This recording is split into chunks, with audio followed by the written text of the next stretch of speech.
बिस्मिल्लाहिर्रहमानिर्रहीम। अस्सलाम वालेकुम friends, how are you all. उम्मीद करती हूँ कि सब खैरियत से होंगे। Welcome back to my channel. I am here with a brand new video. और आज की वीडियो में हम हलवा प्रिपेयर कर रहे हैं, बहुत ही स्पेशल लेकिन इंतहाई मज़े का। और सिंपल से 2 स्टेप्स में मैं ये हलवा प्रिपेयर करूँगी।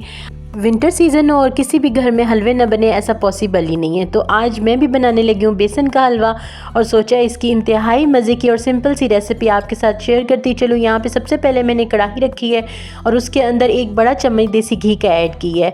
आप नॉर्मल घी का भी यूज़ कर सकते हैं। उसके बाद मेरे पास कुछ नट्स रखे हुए थे जिनमें मैंने आलमंड और वॉलनट्स लिए हैं और इनको मैंने ऑयल के साथ क्रिस्पी होने तक फ्राई कर लिया। उसके बाद मैंने ऑयल को रिमूव कर दिया था कढ़ाई में से और इसके अंदर 1/2 कप बेसन का ऐड किया है। क्वांटिटी बेसन की आप अपने अकॉर्डिंग रख सकते हैं, लेकिन जो क्वांटिटी आप बेसन की रखेंगे मेक श्योर कि उसी के अकॉर्डिंग आपने बाकी के इंग्रेडिएंट्स की क्वांटिटी को मैनेज करना है। और अब इस स्टेज पे हम बेसन को इतना भूनेंगे कि एक तो इसका कलर थोड़ा सा लाइट हो जाए एंड सेकंड इसमें से बहुत ही अच्छी सी भुने हुए चनों की खुशबू आने लग जाए।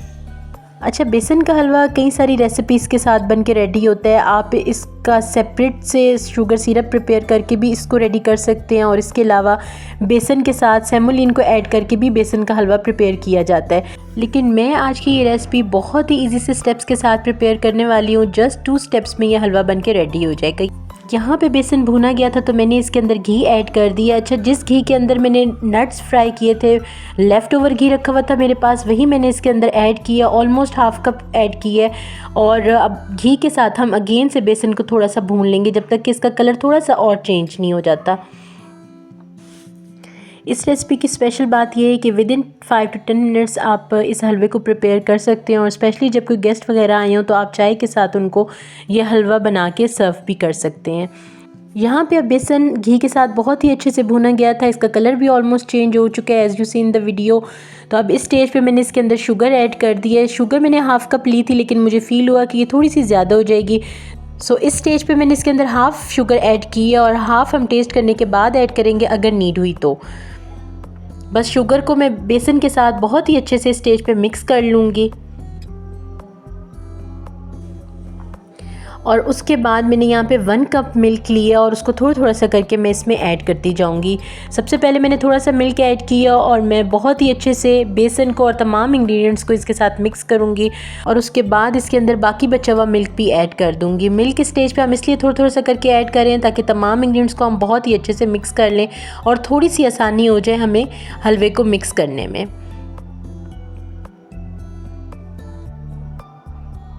बस इस स्टेज पे आपने स्पून बराबर से हिलाना है। स्पून अगर आप छोड़ देंगे तो इसमें लम्स बनना शुरू हो जाएंगे।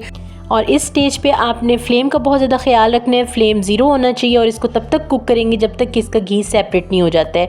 हलवा पैन छोड़ने लग जाएगा और घी सेपरेट हो जाएगा, देन इट्स मीन हमारा हलवा बन के डन हो चुका है।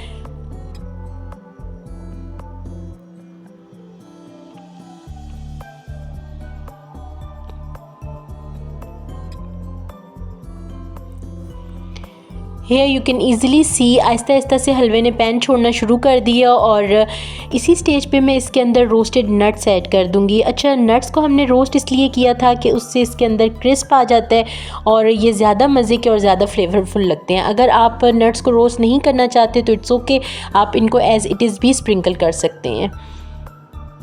बस तमाम इंग्रेडिएंट्स को हम बहुत ही अच्छे से स्टेज पे मिक्स करेंगे और हमारा आज का ये डिलीशियस किस्म का बेसन का हलवा बन के रेडी हो चुका है। यहाँ पे किया मैंने इसको dish out and you can see ये किस कदर टेम्पटिंग और डिलीशियस लग रहा है। अच्छा, अगर आप इसको दानेदार बनाना चाहते हैं तो थोड़ा सा और इसको कुक करेंगे ताकि इसका तमाम मॉइस्चर ड्राई हो जाए और उसके बाद ये प्रॉपर दानेदार फॉर्म में आ जाएगा। मुझे इसका ये वाला टेक्सचर पसंद है, सो इसको मैंने थोड़ा सा अर्ली उतार लिया। लास्ट में बिल्कुल इसके ऊपर कुछ एलमंड स्प्रिंकल कर दिए हैं। ऑप्शनल है, चाहें तो ऐड करें, नहीं तो स्किप भी कर सकते हैं क्योंकि हम ऑलरेडी इनके अंदर नट्स ऐड कर चुके हैं। मैंने जस्ट इस पे गार्निशिंग पर्पस के लिए स्प्रिंकल किए हैं। And here you can see ये किस कदर mouth watering, delicious and tempting लग रहा है। बारिश का मौसम हो और ऐसे में ये हलवा आप बना के ख़ुद भी खाएं और फैमिली को भी सर्व करें। I do hope that you like my today's recipe. See you in the next one. Till then stay happy and healthy. अल्लाह हाफिज़।